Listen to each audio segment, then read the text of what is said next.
لله وكفى وسلام على عباده الذين اصطفى أما بعد فأعوذ بالله من الشيطان الرجيم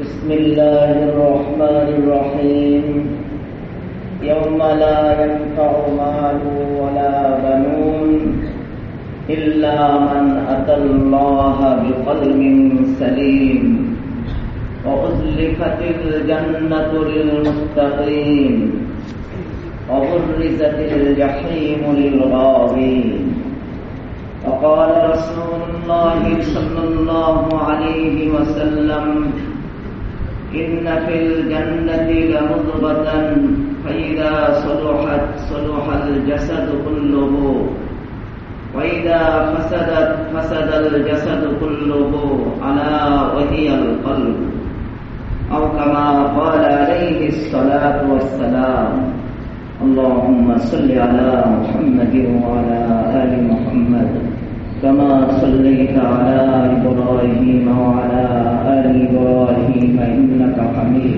مجيد اللهم بارك على محمد وعلى آل محمد كما باركت على إبراهيم وعلى آل إبراهيم إنك حميد مجيد প্রথমে আল্লাহ রাব্বুল আলামিনের শুকরিয়া আদায় করতেছি যে আল্লাহ তাআলা মেহেরবানি করে রহম করে আমাদেরকে একটি দ্বীনি মজলিসে বসার তৌফিক দান করেছেন। এই সাআদাত বজুরে বাজুনি স্থানা বখশাদ খোদায়ে বখশিন্দা।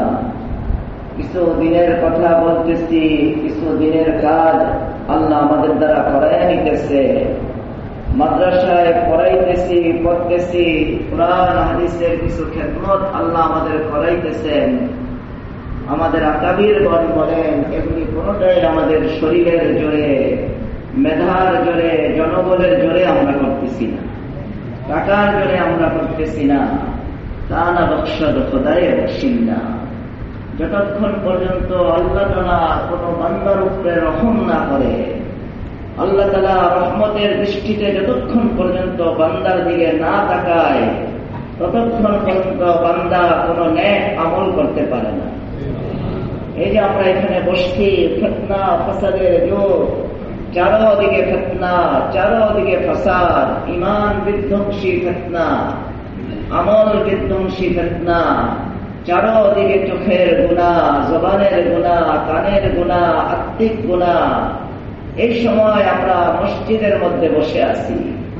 রাসূল আকরাম সাল্লাল্লাহু আলাইহি ওয়াসাল্লাম বলেন, হে আমার সাহাবায়ে কেরাম, যখন তোমরা জান্নাতের বাগিচায় বিচরণ করো, জান্নাতের ফলকে তোমরা আহরণ করো।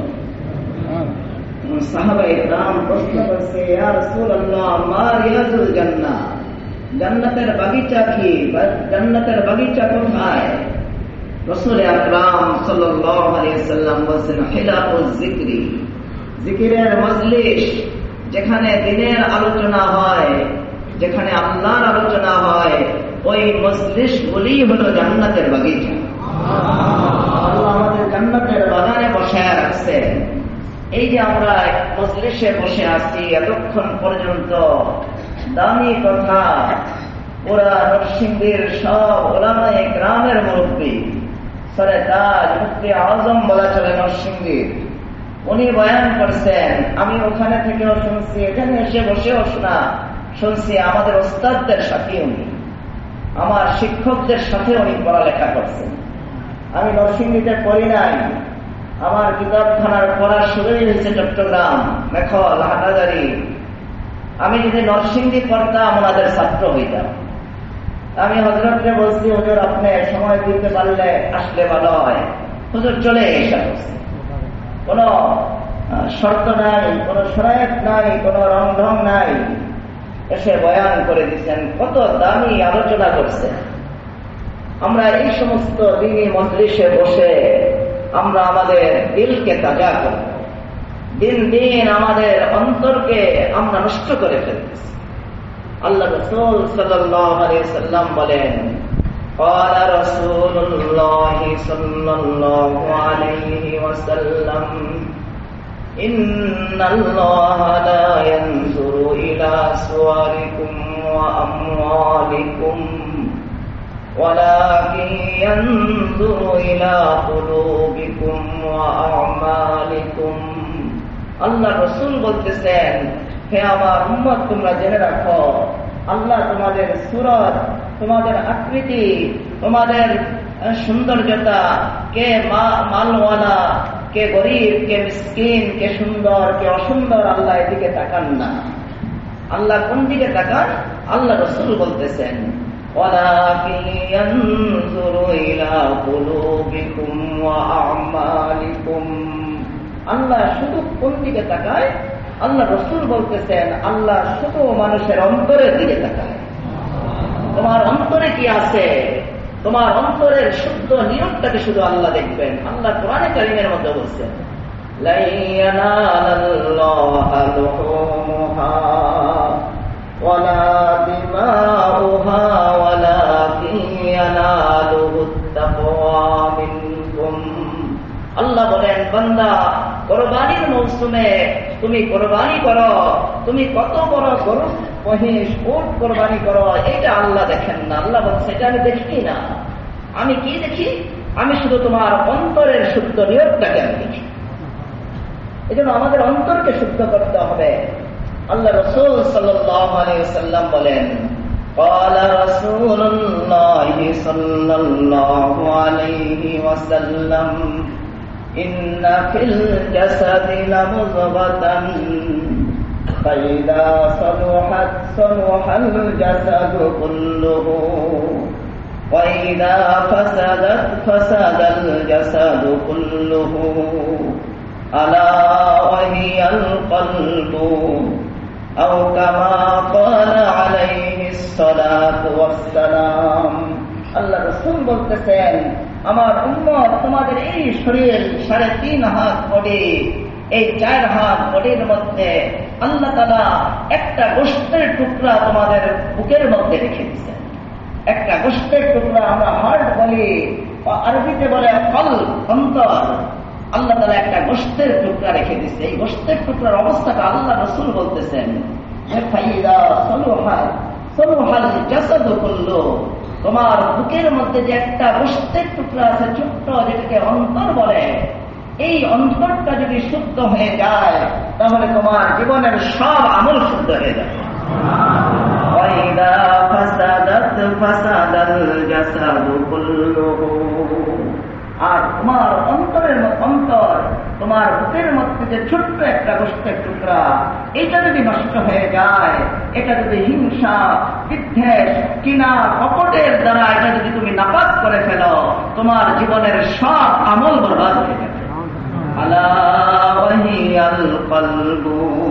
আল্লাহ রাসূল বলতেছেন, ওই গোশতের টুকরাটার নাম কি? আল্লাহ রাসূল বলতেছেন, ওই গোশতের টুকরাটার নাম হলো অন্তর। এই জন্য আমাদের অন্তরকে শুদ্ধ করতে হবে। আজকে আমরা আমাদের অন্তরকে শুদ্ধ করতে পারি না। আল্লাহ রাসূলের এই হাদিস থেকে উলামায়ে কেরাম বলেন যে মানুষের অন্তর, মানুষের এই অন্তরটা হলো জমিনের মতো। আমরা এই জমিন যেগুলিকে চাষ করি, যেগুলিতে আমরা হাল চাষ দেই, যেগুলিতে আমরা সার দেই, এই জমিনগুলি দিন দিন উর্বর হয়, দিন দিন নরম হয়, দিন দিন উর্বর হয়, যেগুলিকে আমরা চাষাবাদ করি। আর যেই জমিনগুলিকে কোনো চাষাবাদ দেওয়া হয় না, চাষ করা হয় না, পানি দেওয়া হয় না, যেই জমিনের মধ্যে কোনো এরকম কোনো সার দেওয়া হয় না, ওই জমিনগুলি দিন দিন শক্ত হয়ে যায়, দিন দিন শক্ত হয়ে যায়। ওই জমিন আর ফসল হয় না, ওই জমিন থেকে মানুষ উপকৃত হয় না। আল্লাহ রাসূলের ওই হাদিস থেকে উলামায়ে কেরাম বলেন, মানুষের অন্তরের মধ্যে যত মেহনত ঘটবে, আল্লাহর খাস বান্দাদের কাছে গিয়ে গিয়ে যত তার অন্তরের মধ্যে উপরে মেহনত চলবে, সে আল্লাহর রাস্তায় বের হয়ে আল্লাহর রাস্তার পথিকদের পিছনে চলে চলে তার অন্তরকে যে যত মেহনতের মধ্যে লাগাবে, তার অন্তর তত আবাদ হয়ে যাবে। জমিন যেমন চাষ দিলে আবাদ হয়ে যায়, আর অনাবাদ করে রাখলে জমিন যেমন অনুর্বর হয়ে যায়, ঠিক যদি কেউ অন্তরকে ফেলে রাখে, অন্তরের যত্ন যদি কেউ না নেয়, দিন দিন তার ভিডিও করো না, ভিডিও আমি আমার জন্য পছন্দ করি না, ভিডিও বা ছবি উঠেন না। কেউ যদি অন্তরের উপরে মেহনত না করে তার অন্তর হয়ে যাবে পাথরের চেয়ে শক্ত, তার অন্তর পাথরের চেয়ে শক্ত হয়ে যাবে। বরঞ্চ আল্লাহ তারা কোরআনে কারীমের মধ্যে বলছেন পাথর না, পাথরের চেয়ে বেশি শক্ত হয়ে যাবে যদি মানুষ অন্তরের প্রতি লক্ষ্য না রাখে, অন্তরের মেহনত না করে। আল্লাহ কোরআনে কারীমের মধ্যে বলে ثم قست قلوبكم من بعد ذلك فهي كالحجارة أو أشد قسوة وإن من الحجارة لما يتفجر منه الأنهار وإن منها لما يشقق منها فيخرج منها الماء।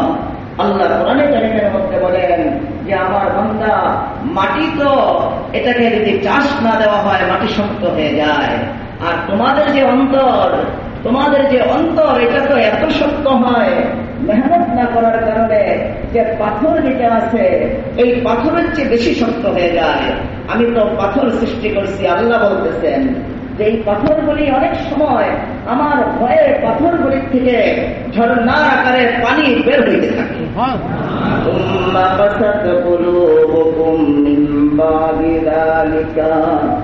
فهي كالحجارة أو أشد قسوة وإن من الحجارة لما يتفجر منه الأنهار। আল্লাহ বলেন আমি তো কিছু পাথর সৃষ্টি করছি, এই পাথর থেকে ঝর্ণা প্রবাহিত হয়, আর কিছু পাথর সৃষ্টি করছি যেগুলি শক্ত ঠিক আছে কিন্তু এগুলিও মাঝে মধ্যে আমার ভয়ে ফেটে যায়, সেগুলি থেকেও চুইয়ে চুইয়ে কিছু পানি বের হয়ে আসে। আর কিছু পাথর আমি এমন সৃষ্টি করছি তাদের থেকে পানি বের হয় না, কিন্তু আল্লাহ বলেন যে আমি এমন কিছু পাথর সৃষ্টি করছি এই পাথরগুলি পাহাড়ের চূড়ার মধ্যে বসে আছে, কিন্তু মাঝে মধ্যে আমার ভয়ে এই পাথরগুলি কাঁপতে থাকে, আর কাঁপতে কাঁপতে পাথরের চূড়া থেকে তারা পড়ে যায়। وَإِنَّ مِنْهَا لَمَا يَهْبِطُ مِنْ خَشْيَةِ اللَّهِ وَمَا اللَّهُ بِغَافِلٍ عَمَّا تَعْمَلُونَ। কিছু পাথর আমার ভয়ে তারা কাঁদতে থাকে, আমরা বলি ঝর্ণার মতো পানি বের হয়, মূলত তারা আল্লাহর ভয়ে কাঁদতে থাকে। আর কিছু পাথর আল্লাহর ভয়ে এগুলি কাঁপতে কাঁপতে পাহাড়ের চূড়া থেকে পড়ে যায়। আল্লাহ বলেন কিন্তু বান্দা তোমাদের দিল এত শক্ত, তোমাদের দিল এত শক্ত হয়ে যায়, তোমাদের দিল শক্ত হওয়ার কারণে, পাথরের চেয়ে শক্ত হওয়ার কারণে কাঁপা তো দূরের কথা, এই তোমাদের দিল বিগলিত হয়ে এক ফোঁটা পানি আমার ভয়ে তোমাদের চোখ থেকে বের হয় না। এজন্য আমাদের দিলের দিকে যদি আমরা দৃষ্টি না রাখি, আমরা যদি দিলের ব্যাপারে গাফিল হই, তাহলে আমাদের পরিণাম খারাপ হয়ে যাওয়ার সম্ভাবনা।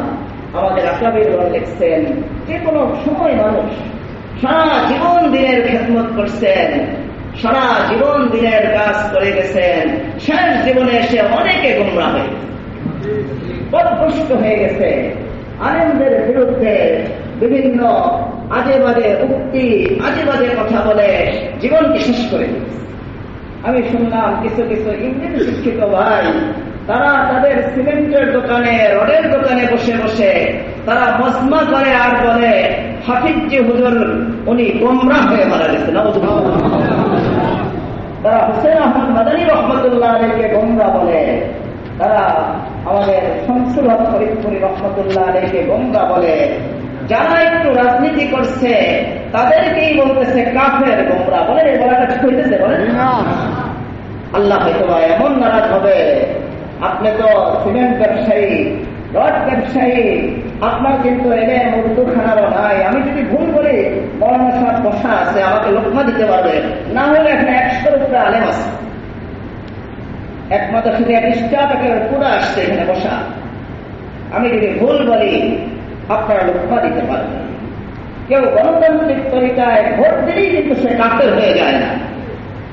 আজকে আমরা অবশ্যই গণতান্ত্রিক তরিকায়, ইসলামের কোন তরিকাই না, এটা ইসলামী কোন পন্থাই না, কিন্তু এই তরিকায় কেউ ভোট দিলে বা কেউ কোনো প্রয়োজনে যদি সে কোনদিন সে পার্লামেন্টে যাওয়ার জন্য কোন ইসলামী দলের পক্ষ থেকে দাঁড়ায়, আল্লাহর কথাকে পার্লামেন্টে বলার জন্য তাকে কাফের না গোমরা, তাকে গুনাহগার বলল। আজকে নাম ধরে ধরে মামুনুল হক সাহেব কাফের কাফের কাফের বলে কি জুলুম নয়?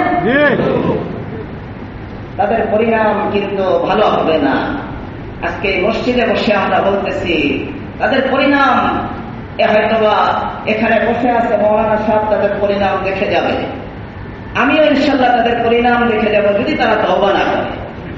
আমার দিলে খুব কষ্ট লাগছে যখন আমি শুনছি আমাদের কিছু ইংরেজি শিক্ষিত ভাইয়েরা আর আহলে হাদিস নামের যেগুলি হাদিস বিরোধী জামাত, তাদেরকে আইনা তারা আমাদের আকাদেরদের বিরুদ্ধে তারা গোমরা, ফাসিক, ফুজ্জার, কাফের পর্যন্ত বলাবলি করতেছে।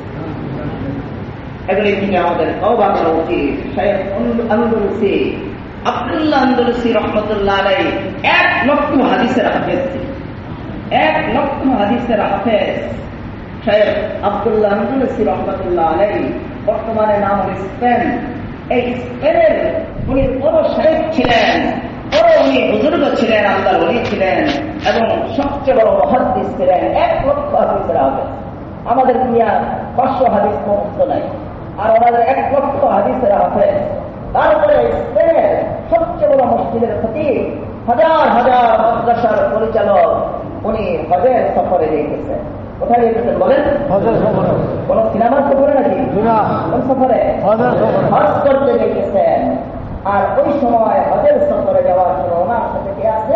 হযরত আল্লামা মাওলানা শিবলি রহমতুল্লাহ আলাইহি, জুনায়েদ বুগদাদি, বড় বড় আল্লাহর কুতুবরা ওনার পিছনে, ওনার খ্যাতমতে ওনার সাথে হজে ওঠাই। আমি ওরে আমার চোখ দিয়ে পানি চলে আসছে। এই কি অবস্থা! আল্লাহ যখন কোন বান্দাকে শেষ করে দেয়, পৃথিবীর কোন শক্তি তাকে হেদায়েতের উপরে কিন্তু আনতে পারে। শাইখ আন্দলুসি রহমতুল্লাহ আলাইহি উনি হজে গিয়েছেন। হজে যাওয়ার পথে হাজার হাজার শাগরিদ ওনার পিছনে, সব বড় বড় মুহাদ্দিস, সব বড় বড় মুফতি। ওই পথের মধ্যে একটা খ্রিস্টান মেয়ের দিকে হঠাৎ দৃষ্টি করেছে। আর উনি ওনার সফরের গাড়িতে রেখে ওনার ছাত্র মুরিদদেরকে বলছে, আমি হজে আর যাবো না, তোমরা হজ শুরু করো, হজের পত্র আনা করো। ওরা হজরত, আমি তো আপনার সাথে যাইতেছি হজে, আপনি যাবেন দেখে আপনার সাথে যাইতেছি। আমি বলা ঠিক না, আমি মৌলানা সাহেবকে বললাম যে আমি কেমনে জানি এবার জেনে ফেলছে আমি উমরা যাবো, প্রায় 60 জন লোক আমার জামাতে শরীক হয়ে গেছে। আমি আশ্চর্য হয়ে গেছি, আমি জানলো কেন? না জানলেই তো ভালো হইতো। শাইখ আন্দলুসি আমার মতো গ্রামের হুজুর শুনছে উমরায় যাবো, 60-70 জন জামাতের মধ্যে শরীক হয়ে গেছে। আর শাইখ আন্দলুসি রহমতুল্লাহ আলাইহি উনি হজে গিয়েছেন। কত বড় শায়েখ, হাজার হাজার মুরিদান মুহাদ্দিসিনে গ্রাম ওনার পিছনে গিয়েছেন। উনি বলতেছেন, আমি হজে আর যাব না, আমার এই যে খ্রিস্টান মেয়েটাকে দেখছি, আমার তাকে বিবাহই করত। শেখ শিবলি রহমতুল্লাহ আলাইহি সবাই কন্দন শুরু করছে যে আমরা এটা কি অবস্থা, খ্রিস্টান মেয়ে কিভাবে বিবাহ করলেন? তোমরা হজে যাও। উনি খ্রিস্টান মেয়ের বাড়িতে গেছে, বলছে আমি মুসলমানদের বড় আলেম, আমি আপনার মেয়েকে বিবাহ করবো, আমার কাছে বিবাহ দেন। খ্রিস্টান মেয়ের আব্বা বলছে 3টা শর্ত আছে। কয়টা শর্ত বলেন? 3টা। কষ্ট হইতেছে তো মনের কাজ দিয়ে শোনেন। কোনদিন কাউকে গোমরা পথভ্রষ্ট করতে যায়েন না, এটা কিন্তু খুব খারাপ। কোন দিক থেকে আল্লাহ লাঠি মেরে ফেলে দিল। আপনি আপনার টুপি কয়দিনের আপনার পাঞ্জাবি, 2 দিন পরে যে কোথায় আপনাকে আল্লাহ ডাস্টবিনে ফেলে দিবে আপনি কিন্তু জানেন না। শাইখ আন্দলুসি রহমতুল্লাহ আলাইহি মেয়ের বাসায় গেছে, বাপরে বলছে আমি আপনার মেয়েকে বিবাহ করবো, আমার কাছে বিবাহ 3 শর্ত আছে। 1 নম্বর শর্ত হল তোমার খ্রিস্টান হতে হবে। শাইখ আন্দলুসি রহমতুল্লাহ আলাইহি বলেন, কোনো চিন্তা করতে হবে না, আমি বিনা দ্বিধায় খ্রিস্টান হয়ে গেলাম। 2 নম্বর শর্ত হল তোমার গলার মধ্যে পুরুষ চিহ্ন পড়তে হবে। 3 নম্বর শর্ত হল 3 বৎসর তোমার শুকর চড়াতে হবে। বিনা শর্তে সব মেনে নিলাম, আমার কাছে আপনার মেয়ে বিবাহ দেন, শুকর চড়াও। 1 বৎসর পরে শিবলি রহমতুল্লাহ আলাইহি হজ করে উনি আবার শায়েখের কাছে জিয়ারতে আসছে যে দেখি শায়েখের কি অবস্থা। শায়েখ যেই লাঠির উপরে ভর করে স্পেনের জামে মসজিদের মধ্যে খুতবা দিতেন, জুমার খুতবা, ওই লাঠিতে ভর করে উনি শুকর চড়ে। এই অবস্থা দেখে ফিরকি রহমতুল্লাহ আলাইহি ক্রন্দন শুরু করছে আর বলছে, হযরত আপনি তো কোরআনের হাফেজ ছিলেন, 1 লক্ষ হাদিসের হাফেজ ছিলেন, একটা হাদিস কি আপনার মুখস্থ আছে? একটা কোরআনের আয়াত কি মুখস্থ আছে? উনি বলেন যে আমার তো কোনো কোরআনের আয়াত হাদিস কিছুই মুখস্থ নাই, সব তো আমি ভুলে গেছি, তবে কোরআনের একটা আয়াত মনে আছে,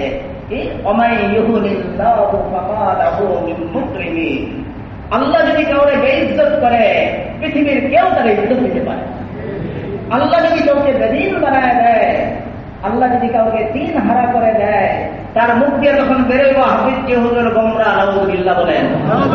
তার মুখ দিয়ে তখন বের হবে আমি নেতা, আমি আলেমদের চেয়ে বেশি জানি। আমি শুনলাম তারা বলে ওই আলেম তো গ্রুপের আলেম, তারা যে নামাজ পড়ানো যাবে না। আপনি আজকে 2 দিনের কিন্তু মুসলমান শাইখ আন্দলুসি রহমাতুল্লাহ আলাইহি উনি বলছেন যে আমার একটা আয়াত মাত্র মুখস্থ আছে, যে আল্লাহ যাকে বেইজ্জত করে তাকে পৃথিবীর কেউ ইজ্জত দান করতে পারে, আল্লাহ যাকে গোমরাহ করে দেয় পৃথিবীর কেউ তাকে হেদায়েত দিতে পারে। আর আরেকটা হাদিস আমার মুখস্থ আছে, মান বাদদালাহু দীনাহু ফাকতুলুহু, যে তার দিনকে পরিবর্তন করে ফেলায়, মুসলমান থেকে খ্রিস্টান হয়, ইহুদি হয়, হিন্দু হয়, তার কতল করে। শিবলি রহমতুল্লাহ আলাইহি কান্না শুরু করছে যে হযরত আপনি এত লক্ষ হাদিসের হাফেজ, আজকে এগুলি কোথায় গেল? আপনার থেকে আমরা কত বরকত পাইছি, হযরত আপনার এই অবস্থা কেন হলো? হযরত শিবলি রহমতুল্লাহ আলাইহি উনিও কান্না শুরু করলেন, ক্রন্দন শুরু করলেন, আল্লাহ তো তওবাকে কবুল করেন। শিবলি রহমতুল্লাহ আলাইহি যখন কাঁদতেছেন, ওনার ওই খ্রিস্টান মুরব্বী উনিও কান্না শুরু করে দিচ্ছে। আর আল্লাহকে বলা শুরু করছে, আল্লাহ আমার উপরে এই পরীক্ষা কেন আসলো? আমি তো আল্লাহ এটার জন্য প্রস্তুত ছিলাম না যে আমি খ্রিস্টান হয়ে যাব, আমি খ্রিস্টান মেয়ের আসক্ত হব, এটার জন্য তো আল্লাহ প্রস্তুত ছিলাম না, আমার এই অবস্থা কেন হলো? আল্লাহর কুদরত যখন ক্রন্দন করতেছে, আল্লাহর রহমতের মধ্যে জোশ চলে আসছে। শিবলি রহমতুল্লাহ আলাইহি সিজদায় পড়ে নিজের উস্তাদের জন্য দোয়া শুরু করে দিয়েছে, আল্লাহ আমার উস্তাদকে আপনি গোমরাহ করেন না, আল্লাহ উস্তাদকে আপনি হেদায়েত করে দেন। আল্লাহ হেদায়েত ঢেলে দিচ্ছেন। উনি সিজদার থেকে উঠে দেখে শিবলি শাইখ আন্দলুসি রহমতুল্লাহ আলাইহি এই গলার মধ্যে যে ক্রুশ চিহ্নটা লটকানো ছিল এটা টেনে ছিঁড়ে ফেলে দিয়েছে। আর আমি তওবা করতেছি যে আল্লাহ আমি ভুল করে ফেলছি, আল্লাহ আমার তওবাকে মাফ করুন, আমার ঈমানকে ফিরিয়ে দেন। কালিমা পড়ছে, আশহাদু আল্লা ইলাহা ইল্লাল্লাহু ওয়া আশহাদু আন্না মুহাম্মাদান আবদুহু ওয়া রাসূলুহু। তা শিবলি রহমতুল্লাহ আলাইহি ওনাকে জিজ্ঞাসা করছে পরে যে হযরত এই কারণটা কেমনে হইল? আপনার মতো এত শায়েখ, এত বড় শায়েখ, এত বড় মুরব্বী, আপনি কিভাবে খ্রিস্টান হয়ে গেছিলেন? নিশ্চয়ই কোনো কারণ থাকতে পারে গোপনীয়। তখন শিবলি রহমতুল্লাহ আলাইহির উস্তাদ হযরত আব্দুল্লাহ আন্দলুসি রহমতুল্লাহ উত্তরে বলছেন, আমি যখন খ্রিস্টান পল্লীতে গিয়ে ঢুকছিলাম তখন আমি দেখছি তারা মারিয়াম আলাইহিস সালামের একটা মূর্তি বানাইছে। এই মূর্তি বানাইয়া ওই মারিয়াম আলাইহিস সালামের মূর্তিকে সিজদা করতেছে, মূর্তিকে তারা খোদা মানতেছে। তখন আমার মুখ দিয়ে একটা কথা বের হয়েছিল যে এদের কি কোনো আকল নাই নাকি? এই কথাটাই আল্লাহর খারাপ লাগছে যে আমি কেন বললাম এদের আকল নাই নাকি, জ্ঞান নাই নাকি? জ্ঞান আর আকল দিয়ে তো আল্লাহকে কেউ পায় না, জ্ঞান আর আকল দিয়ে কেউ হেদায়েত পায় না। তোমার বলা দরকার ছিল আল্লাহ তাদেরকে হেদায়েত দেয় নাই, আল্লাহ তাদেরকে হেদায়েত দেয় নাই, তো এই জন্য তারা মূর্তিকে সিজদা করতেছে। কিন্তু শুধুই বলছিল তাদের কি জ্ঞান নাই নাকি? তো এই কারণে আল্লাহ তাআলা আল্লাহর কাছে এটা পছন্দ হয় না। আমি জ্ঞানের দিকে কেন নিষ্পত করলাম, আমি আল্লাহর দিকে কেন নিষ্পত করলাম না? এই কারণে আল্লাহ তাআলা আমার উপরে আযাব দান করছেন, আমার ইসলামকে আল্লাহ শেষ করে দিয়েছেন। আজকে আমরা অনেক ভাই জড়াত করতেছি, অনেক ভাই, ছোট ছোট ভাই, এখানে দেখতেছি একজন বসার এখানে ইংরেজ শিখলেও লাফালাফি করতেছে যে হাফিজ হুজুর কাফের, হাফিজ হুজুর কাফের। আপনারা বাড়াবাড়ি করেন না। টাইলস ব্যবসায়ী আপনাদেরকে ঈমান দিতে পারবে না, কোন রড ব্যবসায়ী আপনাদেরকে ঈমান দিতে পারবে না। আপনারা যে কাজ করতেছেন এর দ্বারা কিন্তু নিজেদের আখিরাতকে আপনারা বরবাদ করতেছেন। আর এই সংগঠনের সাথে কিন্তু আমার কোনো যোগাযোগ নাই, আমার কোনো যোগাযোগ এই সংগঠনের সাথে নাই। এই সংগঠনের সাথে যারা যোগাযোগ রাখবে আমি মৌলানা সাহেবকে বলে দিচ্ছি, আপনি যদি যোগাযোগ করেন আপনিও গোমরাহ হয়ে যাবেন। কারণ আপনি আকাবিরদেরকে এখানে গোমরাহ বলা হয়েছে, আকাবিরদেরকে এখানে কাফের বলা হয়েছে, আকাবিরদেরকে এখানে ফাসেক বলা হয়েছে। এজন্য আমরা সচেতন হই, বাড়াবাড়ি করবো না। আমাদের এই বাড়াবাড়িটা কাম্য নয়। আপনি মামুনুল হক সাহেবের মতো একজন মজলুম জননেতাকে আপনার দোকানে বসে কাফের কাফের বলতেছে, আর মৌলানা সাহেব আর আমরা যদি মাথা নিচে করে বসে থাকি, বলেন একটি ন্যায় হইতেছে না অন্যায় হইতেছে? এটা ঠিক হচ্ছে না। কিন্তু আমরা ওলামায়ে কেরাম, আমরা কিতাব পড়ি, শরহুল আকায়েদ, আকীদার কিতাব। কোন মুসলমানকে যদি কেউ 100টা দিক থাকে, মুসলিম ইসলাম, ইসলামের তার 99টা দিক যদি থাকে কাফের হওয়ার, একটা দিক থাকে যদি ইসলামের, তাকে মুসলমান হওয়ার ফতোয়া দিতে হবে, তাকে কাফের বলা যাবে না। এটা আবু হানিফা রাহমাতুল্লাহ আলাইহির ফতোয়া। আর আপনি মামুনুল হক সাহেবের মতো মজলুম জননেতা, যার ইমানের পরীক্ষা আল্লাহ নিয়ে নিচ্ছে, এই ধরনের একজন আলেমকে আপনি আপনারা দোকানে মজমা করে কাফের কাফের বলতেছেন, উচ্চারণ হইতেছে। আমার কাছে এই পর্যন্ত 8-10 জন আলেম এসে সাক্ষ্য দিচ্ছে। আমি যদি একজন বলতো আমি বিশ্বাস করতাম। আমি দয়া করে আপনাদের পায়ে ধরে বলবো, দয়া করে আপনারা এই মজমায় বসবেন না। এই মজমাটা হইতেছে লানত, অভিশাপের মজমা। এই মজমায় বসলে আপনার উপরে আল্লাহর পক্ষ থেকে লানত বর্ষণ হবে, অভিশাপ বর্ষণ হবে। যে মজমার মধ্যে হাফিজ হুজুরের মতো আল্লাহর খাস বান্দাকে গোমরাহ বলা হয়, সেই মজমার মধ্যে বসা হারাম। যে মজমার মধ্যে হোসেন আহমদ মাদানী রাহমাতুল্লাহ আলাইহিকে কাফের মুশরিক বলা হয়, গোমরাহ বলা হয়, এই মজমার মধ্যে বসে আপনার ঈমান বিধ্বংসের সম্ভাবনা আছে। আমরা সতর্ক হই। আল্লাহ কোরআনে কারীমের মধ্যে বলতেছেন, বান্দা লাফালাফি করো না, কিয়ামতের দিন শুধু তোমার একটা জিনিস কাজের গ্রন্থ। আল্লাহ বলেন, ইয়াওমা লা ইয়ানফাউ মালু ওয়ালা বানুন ইল্লা মান আতাল্লাহা বিকলবিন সালিম ওয়া উযলিফাতিল জান্নাতু লিল মুত্তাকিন। আল্লাহ বলেন, বান্দা কিয়ামতের দিন তোমার ছেলে, তোমার মেয়ে, তোমার সংগঠন কোনো কিছু কাজে আসে। তুমি কিসের লাফালাফি করো? তুমি কি এর সংগঠন করবা? বিয়া তোমার নাই আব্দুল না খলফুল, তোমার উত্তর নাই দক্ষিণ নাই, তুমি ঠিক মতো নামাজের মশলা তুমি জানো না, তুমি করো সংগঠন। আর এই সংগঠন যদি পার হয়ে যাবা, এই সংগঠন করে তুমি আগে ওলামাদেরকে সম্মান করতা, এখন তুমি ওলামাদেরকে বেইজ্জত করতেছ। আল্লাহ বলতেছেন, এগুলি তোমার কোনো কাজে আসবে না। ইয়াওমা লা ইয়ানফাউ মালু ওয়ালা বানুন ইল্লা মান আতাল্লাহা বিকলবিন সালিম ওয়া উযলিফাতিল জান্নাতু লিল মুত্তাকিন। আল্লাহ বলেন, তোমার ছেলে মেয়ে, মাল সম্পদ কিয়ামতের দিন কোনো কাজে আসবে না, শুধু একটা জিনিস কাজে আসবে, তোমার সুস্থ অন্তর। তোমার অন্তরটা যদি সুস্থ হয়, এই সুস্থ অন্তরটা তোমার কাজে আসবে। অসুস্থ অন্তর নিয়ে তুমি আল্লাহর কাছে গিয়ে কোনো লাভ হবে না, তুমি জান্নাত পাইতে পারবে না। তোমার জন্য সুস্থ অন্তর লাগবে। এই জন্য আমাদের অন্তরকে আমরা সুস্থ করবো। আমরা যেই দলে করি, আমি সবাই বলি, আমার সাথে যারা সম্পর্ক রাখে, ওই যুবক একদিন এখানে বসা আছে, আমি একদিন এর বলছি তুমি একটা সংগঠন করো, বলছি না তোমার, বলছি একটা সংগঠনে তুমি শরীর হয়ে যাবে। যাদের সংগঠনে মেজাজ আছে, আমি তাদের পরামর্শ দিয়ে দেয় যে তুমি একটা সহি সংগঠনে ঢুকে যাও, আর নাহলে বাতিলরা তোমাকে গ্রাস করে, বাতিলরা তোমাকে বাতিল বানায় ছেড়ে দিবে। তোমাকে সে এলেও নাই, তোমার অন্তরে সেই নূরও নাই, আলোও নাই। তুমি চোখ বন্ধ করলে দেখো উলঙ্গ মেয়েদের ছবি, তুমি কি দেখবা? আল্লাহকে। তুমি হককে দেখবা। সারা জীবন তুমি আজে বাজে পথে কাজ চলে সময় দেয় করছো, আখলাক চরিত্র তুমি নষ্ট করছো। এখন যদি তুমি সংগঠনের নেতা হয়ে যাও, তুমি কি করে তুমি তোমার এই দলকে আল্লাহ পর্যন্ত পৌঁছে, আল্লাহ পর্যন্ত পৌঁছে দিলে তোমার অন্তরকে সুস্থ করো। আল্লাহওয়ালাদের কাছে যাও, জুতা সোজা করো।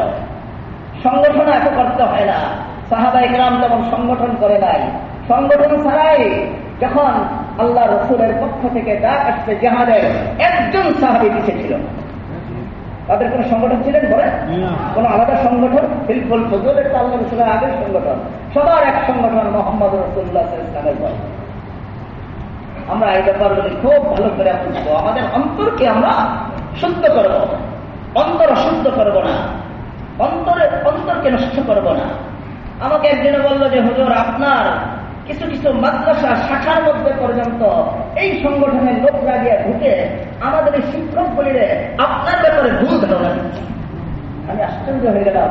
আমি তো এদের ব্যাপারে কোনোদিন কথাই বলি নাই, আজকে বাধ্য হয়ে বলতেছে আপনার ব্যাপারে আমাদেরকে ডেকে ডেকে ভুল ধারণা দিচ্ছে, আমাদেরকে ডেকে ডেকে ভুল চিন্তা আমাদের অন্তরের মধ্যে নাপাক কিছু ঢোকানোর চেষ্টা করছে, যেন আপনাকে আমরা না বলেন। এটা কি খুব ভালো কাজ হয়েছে না খারাপ কাজ হয়েছে? একটা মাদ্রাসার শিক্ষকদেরকে যদি এখানে প্রায় 28-30টা মাদ্রাসা চলতেছে আমাদের এই শিক্ষক নরসিংদীর ভিতরে, 28-30টা মাদ্রাসা এখান থেকে পরিচালিত, আর আমাদের দিনাজপুর ঠাকুরগাঁয়ের দিকে আরো 10-15টা মাদ্রাসা চলতেছে।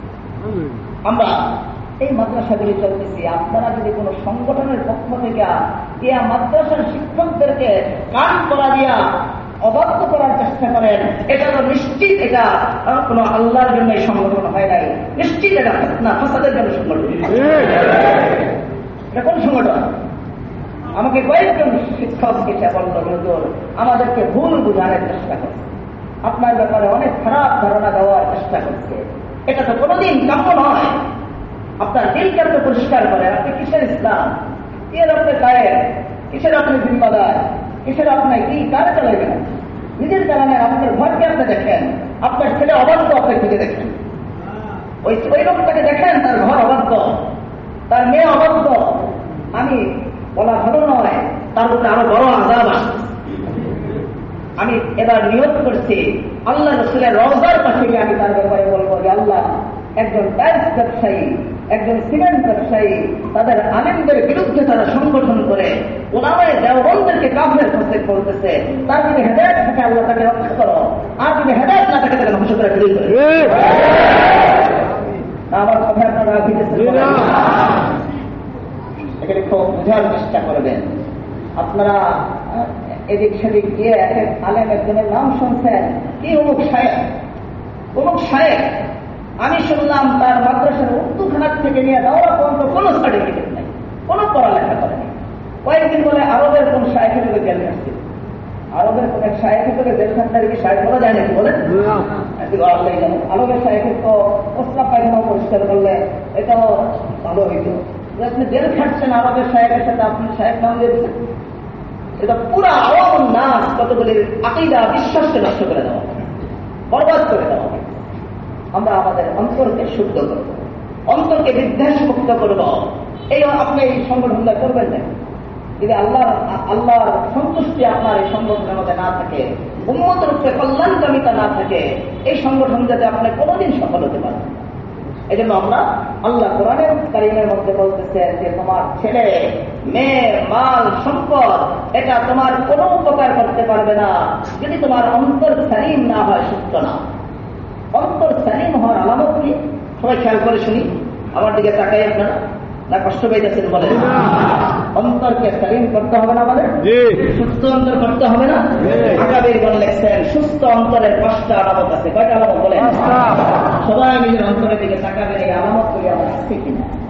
প্রথম আলামত বলছেন আকাবিরগণ, মুফাসসিরিনে কেরামগণ এই আয়াতের ব্যাখ্যায় আল্লাযী ইউনফিকু মালাহু ফী সাবিলিল বিররি, যে আপনার অন্তর পবিত্র কিনা, আপনার অন্তর পরিষ্কার কিনা, তার একটা আলামত আপনি নিজেই অনুধাবন করতে পারবেন। আপনার মালগুলি আল্লাহর রাস্তায় খরচ হয়, আপনার মাল আল্লাহর রাস্তায় খরচ হয় না সিনেমা হলে খরচ হয়, আপনার মাল ওয়াজের মধ্যে খরচ হয় না গানের অনুষ্ঠানে খরচ হয়, আপনি এটা লক্ষ্য করেন।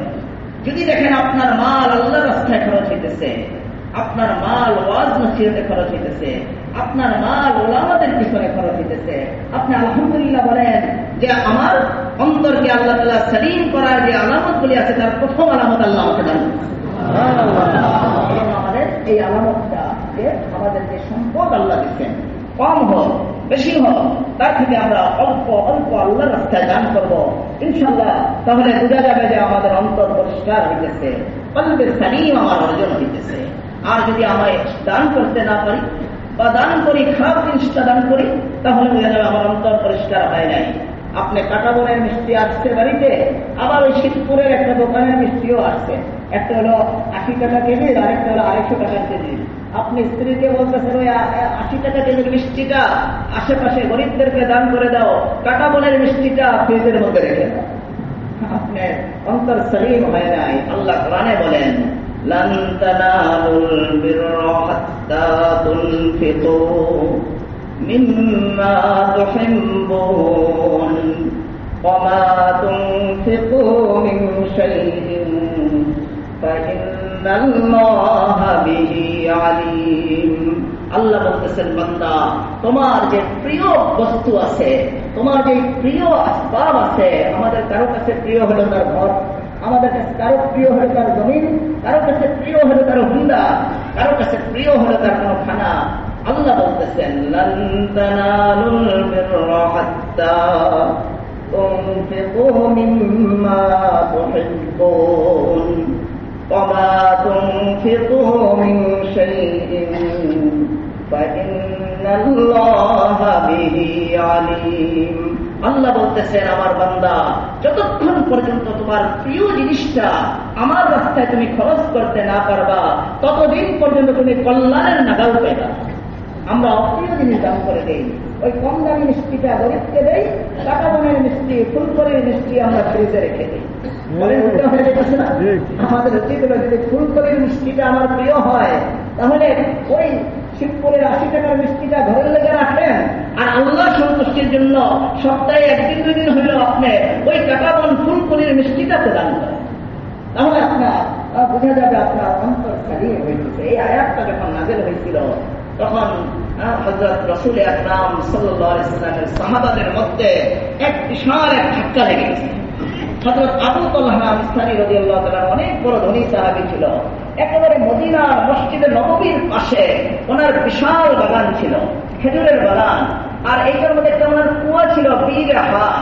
এই কুয়াটার পানি মদিনার মধ্যে সবচেয়ে মিষ্টি পানি ছিল।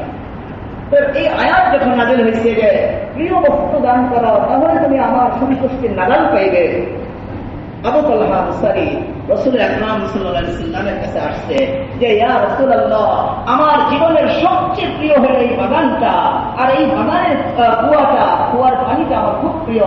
ইয়া রাসূলুল্লাহ, আল্লাহ বলছেন প্রিয় জিনিস দান করতে, আমার এই প্রিয় বিশাল বড় বাগান আমি আল্লাহর রাস্তায় দান করব। রাসূল আকরাম সাল্লাল্লাহু আলাইহি ওয়াসাল্লামের বালক সন্তান যায়েদ বিন হারেসা, ওনার সবচেয়ে প্রিয় ছিল একটা ঘোড়া, খুব লাল রঙের, একেবারে খয়েরি রঙের ঘোড়া। এটা আমার খুব প্রিয় ছিল, এটা দিয়ে আমার জিহাদ করতেন। উনি এই ঘোড়াটা নিয়ে এসে বলছে, ইয়া রাসূলুল্লাহ, আমার এই ঘোড়াটা আমার কাছে সবচেয়ে প্রিয়, আল্লাহ যেহেতু বলছে প্রিয় জিনিস দান করতে, আমার এই প্রিয় জিনিসটা দান করতে। আরো যাবে নাকি বলেন? না প্রিয় জিনিস ফ্রিজে রেখে দিবেন, ফুলকলির মিষ্টি ফ্রিজে, এরকম ভাবে যে গরুর এটা ভালো সুন্দর লাগছে, খাসির সুন্দর লাগছে, চর্বি বেশি, এটার বস্তু রেখে দিচ্ছে ফ্রিজে, মরা গরু একটা যেটা আছে মেরেকটা, এটা তো আমরা এলাকায় দান করলাম, এটা করা ঠিক হবে নাকি বলেন? আমরা আল্লাহর রাস্তায় দান করব। আল্লাহর রাস্তায় দান করলে কি হয়? আল্লাহ রাসূল বলেন যে, আমার কোন বান্দা যদি হাদিস, বুখারী এবং মুসলিম শরীফের হাদিস, কেউ যদি একটা খুরমা পরিমাণ আল্লাহর রাস্তায় দান করে, একটা খুরমা ছিলেন তো, খেজুর ছিলেন না, একটা খেজুর বা খেজুর পরিমাণ কোন বস্তু যদি আল্লাহর রাস্তায় দান করে, আল্লাহ কত খুশি হয়। বুখারী শরীফের বর্ণনা, আল্লাহ ওই খেজুর পরিমাণ, ওই সদকাটা আল্লাহ আপন পুত্রকে ডান হাতের মধ্যে নিয়ে আল্লাহ তাআলা ইরাব্বি লিসাহিবিহা কামা ইরাব্বি আহাদুকুম ফালুবাহু, যে তোমাদের প্রত্যেকে যেমন ঘোড়ার একটা বাচ্চা হইলে, উটের বাচ্চা হইলে এটাকে পালন করো, আমরা মুরগির বাচ্চাকে দেখে শুনে রাখি না? আল্লাহ রাসূল বলতেছেন, তোমরা ঘোড়ার বাচ্চাকে, উটের বাচ্চাকে যেমন পালন করো, দেখাশোনা করে রাখো, আল্লাহ তাআলা ওই খেজুর পরিমাণ সদকাটা আল্লাহ আপন ডাইন হাতে নিয়ে আল্লাহ পালতে থাকে। এইভাবে আল্লাহ পালতে থাকে এই পর্যন্ত, হাত্তা তাকুনা মিসলাল জাবাল, আল্লাহর পুত্রটি হাতে গিয়ে ওই খেজুর পরিমাণ সদকাটা পাহাড় পরিমাণ দান করবো তো আমরা ইনশাআল্লাহ। আমার ভয় পেয়ে গেছেন, হুজুর আজকে মনে কালেকশন করবে, ভয় পেয়েছেন নাকি? কালেকশন করা কি হারাম নাকি? কালেকশন করে এটাকে হারাম কাজ করতেছে? কোনো হারাম কাজ করতেছে না, ওনার আল্লাহর জন্য। ওনাদের কালেকশনকে আমরা কোনো খারাপ দৃষ্টিতে তাকাই না। যদি কেউ খারাপ দৃষ্টিতে টাকা সে গুনাহগার। ওলামা ইকরামের কালেকশন যদি সহিভাবে হয়, আল্লাহর জন্য হয়, নিজের পেটের জন্য না হয়, মাদ্রাসার জন্য হয়, এই কালেকশনকে আমরা ইবাদত করি। এজন্য আমরা সৎকা করবো, দান করবো। সৎকা দান করা এটা অন্তর পরিষ্কার হওয়া, অন্তর শুদ্ধ হওয়ার একটা প্রথম নাম্বার আলামত। আল্লাহ রাসূল বলছেন যে মান তাসাদ্দাকা, যে ব্যক্তি আল্লাহর রাস্তায় সৎকা করবে, আল্লাহ রাসূল বলছেন ইন্না সাদাকাতা লা তুফিউ গাযাবার রাব্বি ওয়া তাদফাউ মাইতাতাস সুই আও কামা ক্বালা আলাইহিস সালাতু ওয়াস সালাম। আমরা তো সৎকা করাটাকে ছোট মনে করি। আল্লাহ রাসূল বলতেছেন কেউ যদি সৎকা করে, আপনি 1 টাকার মালিক, আপনি 1 টাকা সৎকা করেন। আপনার 10 টাকা সামর্থ্য আছে, 10 টাকা সৎকা করেন। আমার বলা উচিত না, সেদিন বাচ্চা এমন অসুস্থ হয়ে গেছে, রাত্র 12টা বেজে গেছে, বাচ্চা কান্না বন্ধ হয়। আমার পকেটে নেই কোনো টাকা, কারণ বাসায় গেছি, কোনো টাকা পয়সা নাই। কি যে কোনো বেলাল হুজুর কাছে থাকতে পারে, ধার নিতাম, 500 টাকা দেন, বন্ধু মানুষ ধার নিতাম। ধার নেওয়ার লোকটাই এটা খেয়াল আসছে যে বালিশের নিচে 100 টাকা আছে, একজন 100 টাকা হাজিয়ে দিচ্ছিল, ওইটা বালিশের নিচে আছে। আমি কোনোভাবে বাচ্চাকে এত দোয়া করতেছি, বাচ্চার মা দোয়া করতেছে, সূরা ইয়াসিন পড়তে, কান্নাই মনে মনে কাউকে বলে আজকে আপনাদের কাছে বলতেছি, সৎকার প্রতিরোধ এটা একেবারে নগদ পাওয়া যায়। মনে মনে আমার স্ত্রীকে এখন পর্যন্ত বলিনি, আমি মনে মনে শুধু নিয়ত করছি, আল্লাহ 100 টাকা তো আছে, এটা দিয়ে না হয় সকালবেলা একটু নাস্তা করতাম, মেহমানের নাস্তা করাইতাম, আল্লাহ 100 টাকা আপনার কাছে আমি সৎকার করে দিলাম, দুনিয়ার কেউ আমি শোনাইলাম না। আমি নিয়মটা করে শেষ করতে না করতে দেখি আমার বাচ্চা একেবারে থেমে গেছে, সকাল পর্যন্ত সে এত কাজ। অনেক বন্ধু আসছে, রাস্তার মধ্যে হুন্ডা বন্ধ হয়ে গেছে, হুন্ডা স্টার্ট নাই, স্টার্ট হতেছে না, রাস্তার মধ্যে নষ্ট হয়ে গেছে। করবো কি, আমার পকেটে এখন তো ফকিরও পাই না, অন্ধকার রাত্র, তো ডাইন পকেটে 10 টাকা আসছিল, তো এই 10 টাকা সৎকার নিয়মে নিয়ে বাম পকেটে রেখা স্টার্ট দিচ্ছে, স্টার্ট হয়ে সৎকার করতে রাজি আছি তোমরা? রাসূল বলতেছেন ক্বালা রাসূলুল্লাহ সাল্লাল্লাহু আলাইহি ওয়াসাল্লাম ইন্নাস সাদাকাতা লা তুতফিউ গাযাবার রাব্বি ওয়া তাদফাউ মাইতাতাস সুই আও কামা ক্বালা আলাইহিস সালাতু ওয়াস সালাম। আল্লাহ রাসূল বলেন, বান্দা সৎকা করো। সৎকা করলে কি হবে? আল্লাহর যদি গোসা তোমার উপরে থাকে, আল্লাহর যদি রাগ তোমার উপরে থাকে, 1 নম্বর উপকার হবে, আল্লাহ নিজের রাগকে মিটায় সন্তুষ্ট হয়ে যাবে। সবচেয়ে বড় উপকার আল্লাহ রাসূল বলতেছেন, এটা হাদিস বুখারী মুসলিমের। কোন আপনি আবার বলে দিবেন না মনে হয় সহিহ হাদিস মনে হতে বলছে, বুখারী মুসলিমের কোনো সহিহ হাদিস নাই, সব সহিহ হাদিস। আল্লাহ রাসূল বলতেছেন দ্বিতীয় উপকার সৎকা করলে কি হবে, যে তোমার অপমৃত্যু হঠাৎ করে বাসের চাপায় পড়া, হঠাৎ করে তুমি এক জায়গায় করে যে এমন ভাবে মৃত্যু হয়েছে যে কালিমাটা পড়ার সময় পাও নাই, এরকম অপমৃত্যু থেকে আল্লাহ তোমাকে বাঁচায়। কেন আমরা সৎকা করবো? মাদ্রাসার নিতে কওমি মাদ্রাসায় গিয়ে গিয়ে সৎকা করবো। এটা হলো প্রথম আলামত আমাদের অন্তর পরিষ্কার হয়েছে কিনা। যদি দেখি আমার পকেট থেকে আমি কিছু টাকা আল্লাহর রাস্তায় দান করতে পারতেছি, আমি আলহামদুলিল্লাহ বলবো যে আল্লাহ আপনি প্রথম আলামতটা আমাকে দান করছেন। আজকে পকেটে আরো টাকা ভালো করে বুঝে রাখবেন, ধরেন না আমি টাকা চাবো, টাকা দিয়ে যা বেশি পোষায় দেবো, বেলার সঙ্গে কালেকশন করে দেয়, এটা আমি বলবো না। এটা আমার অভ্যাস নাই। আর আমি জীবনের প্রথম থেকে বেখল মাদ্রাসায় যাওয়ার পর থেকে নিয়ত করছি, জীবনে কোনোদিন এই মুখ দিয়ে মানুষের কাছে যাবো। আল্লাহ আমাকে নিয়তের উপরে রাখছেন, আলহামদুলিল্লাহ আল্লাহ এই পর্যন্ত রাখছেন। এখানে প্রায় 2 কোটি টাকা খরচ হয়েছে ওই বিল্ডিং এ, এই বিল্ডিং এ 1,20,00,000 টাকা খরচ হয়েছে। আলহামদুলিল্লাহ আমি 1 টাকা যাবো, আমার ছোট হয়ে গেছে, আমি আমার মার কাছে আমি বলি, আমার এটা নিয়ত আল্লাহ আলহামদুলিল্লাহ আল্লাহ পুরা করছেন। এখন আশা করি মৃত্যুর আগ পর্যন্ত এটার উপরেই থাকবো। আমি ওসিয়ত করে দিতেছি, আমার মৃত্যুর পরে তোমরা কারো কাছে চাইবা, তোমরা আল্লাহর কাছে চাইতে থাকবা। বলেন আল্লাহ কি আমাদের যাওয়ার জন্য যথেষ্ট না? আল্লাহ খাজানা বলে যায়, অভাব আছে আল্লাহর খাজানায়, এইটা কিনা ঠিক না? একজন হুজুর আল্লাহ তো না চাইলে দেয়, আল্লাহ কি দেয় না? কথাটা ভালো কিনা খারাপ বলেন? আমি তাহলে প্রশ্ন করছি, আপনার নাক কবে চেয়েছিলেন? নাক আছে কিনা আপনার?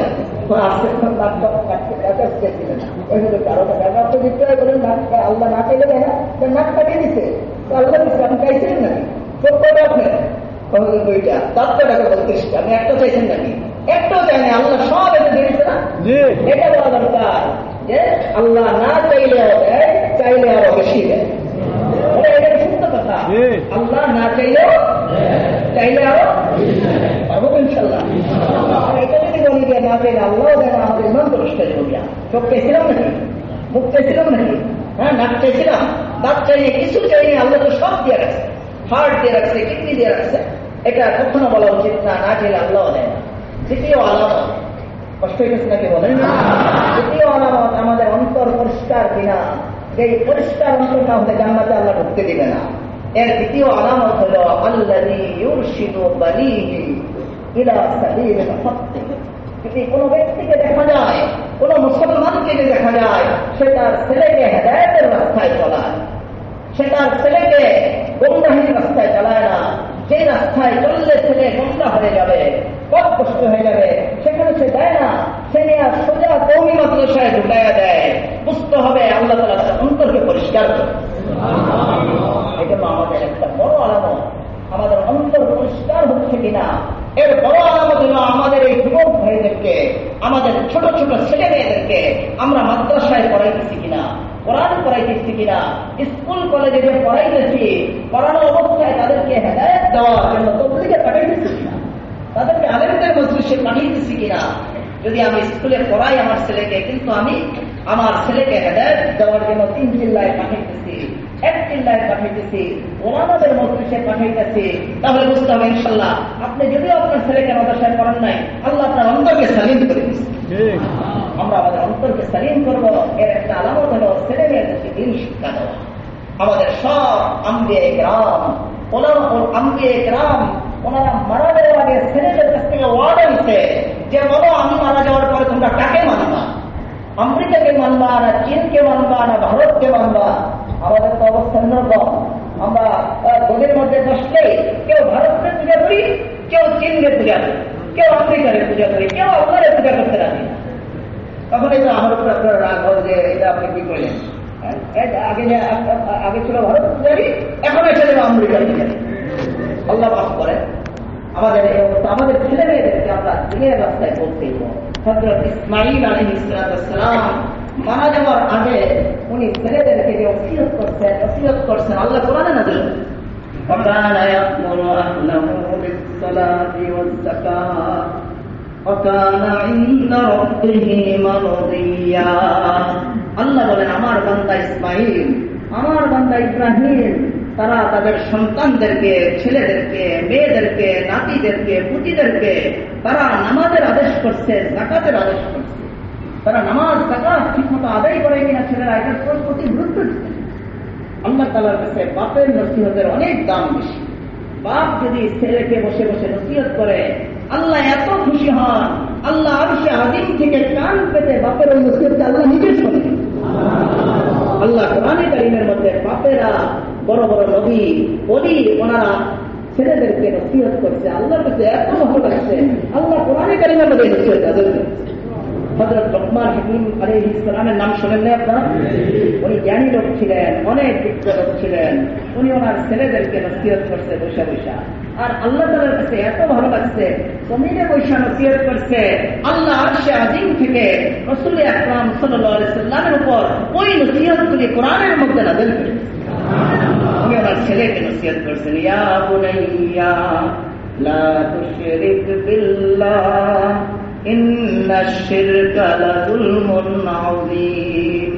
হে আমার ছেলে, আমি মারা যাব, আমি তো মানুষ, আমি মারা যাবই, সাবধান, আমার পরে কিন্তু তুমি কোনো শিরিক করো না। আমরা কিন্তু আমাদের ছেলেদেরকে ছেড়ে দেই, কিছুদিন পরে দেখবেন শাহজালাল রহমাতুল্লাহ আলাইহির মাজারের সফর হয় না নাকি বলেন? এই সফরগুলি কি যায় হচ্ছে বলেন? যেখানে শিরিক হয়, শাহজালাল রহমাতুল্লাহ আলাইহি অনেক বড় বুজুর্গ ছিলেন, উনি কুতুব ছিলেন, আল্লাহর খাস বান্দা ছিলেন, কিন্তু এখন ওনার মাজারের মধ্যে কি হয়? শিরিক হয়। এই জায়গার মধ্যে যাওয়ার কোনো অনুমতি মুসলমানের নেই। উনি ওনার ছেলেকে নসিহত করতেছেন, ইয়া বুনাইয়া লা তুশরিক বিল্লাহ ইন্নাশ শিরকা লাযুলমুন আযীম। হে আমার ছেলে, সাবধান, সারা দুনিয়াতে অনেক সূরতে ফেরেশতা কিন্তু প্রকৃতপক্ষে তারা শয়তান। এরকম কিছু লোক বিচরণ করবে, তাদের কাজ হলো তোমাদেরকে শিরকে লিপ্ত করা। একটু আগে হুজুর বলে গেছেন, হয়তো ভণ্ড পীর ফকিরের কাজ হলো মানুষকে শিরকে লিপ্ত করে দেওয়া, মাজারগুলির কাজ হলো মানুষকে শিরকে লিপ্ত করে দেওয়া। উনি ছেলেকে নসিহত করতেন, সাবধান, কোনো মাজারে দেবা না, কোনো বাবার পায়ে সেজদা দিবা না, কোনো বাবার, কোনো মাজারের কোনো ছেলে দেওয়ার, মেয়ে দেওয়ার কোনো ক্ষমতা নেই। তাদের কোনো আমাদেরকে সম্মান দেওয়ার, ইজ্জত দেওয়ার, মান সম্পদ দেওয়ার কোনো ক্ষমতা মাজারের নেই। আপনার মাজারের বাবা তো নামটা একটু দেখেন, খেতা শাহ, হ্যাঁ নাম শুনেন, খেতা শাহ, কালু শাহ, লালু শাহ, কল্লা শাহ, শিয়াল শাহ। আমি তো উত্তরবঙ্গে যাই, সেখানে দেখি এক মাজারের নাম হলো শিয়াল শাহ বাবার মাজার। আপনারা বলেন কোন বুজুর্গের নাম কি শিয়াল হতে পারে? কেউ রাখছেন নাকি কেউ ছেলের নাম শিয়াল? তারা আছে নাকি বলেন যে আমি আমার ছেলের নাম শিয়াল রাখছেন? শিয়াল ছেড়ে গেছে। আমাদের মানবদের দিকে ছিল কালু শাহ, লালু শাহ। নিশ্চিত ওই আমাদের দেশে কালু কুত্তারে কি বলে? কালু। লাল কুত্তারে বলে লালু, না শিয়ালের বলে কালু বলি। শিয়াল একটা মারা গেছে, এটাকে কবর দিয়ে দিচ্ছে, এটার নাম হয়েছে শিয়াল শাহ। কুকুর একটা কালো কুকুর মারা গেছে, এটার নাম হয়েছে কালু শাহ। ল্যাংটা শাহ, আরো কত শাহ আল্লাহ জানে। শাহ একটা লাগাই দিয়েছে। আমি দুঃখ লাগে না, কেন্দ্রের 5ই আগস্টের মধ্যে আমাদের ছাত্র জনতারা এই মাজারগুলিকে যেন কেন গুঁড়া করে দিল না, আমার বুঝে আসলো। এই মাজারগুলিকে যদি গুঁড়া করে দেওয়া হইতো, আমাদের অর্ধেক মুসলমান শিরিক থেকে বেঁচে তা বুঝে আসলো না যে কেন এটা আমাদের মাথায় করা। নাকি কেউ রাগ করতেছেন জানি না। আপনারা সময় মতো কাজ করা দরকার। তো আমি গেলাম পলাশে, মৌলানা বলতেছে 3 মাজার ভেঙে ঘুরে গেছি আমরা। আমি বলছি আলহামদুলিল্লাহ, সাবাস বেটা, ভালো কাজ করছো, অনেক ভালো কাজ করছো, শিরিকের রাস্তা বন্ধ করছো। উনি ছেলেকে প্রথম নসিহত করছে, ইয়া বুনাইয়া লা তুশরিক বিল্লাহ, শিরিক করতে দেব না। কেন? ইন্না শিরকা লাযুলমুন আযীম, শিরিক হলো সবচেয়ে বড় জুলুম। যে ব্যক্তি শিরিক করে, আল্লাহ কোরআনে কারীমের অন্য জায়গায় বলেন তার জন্য জান্নাত হারাম হয়ে যায়। এই জন্য আমাদের মাজার বাজারে গেলে আমরা কম যাবই না, মাজারে যাইব না। কোনো মানত করার কোনো অনুমতি নেই।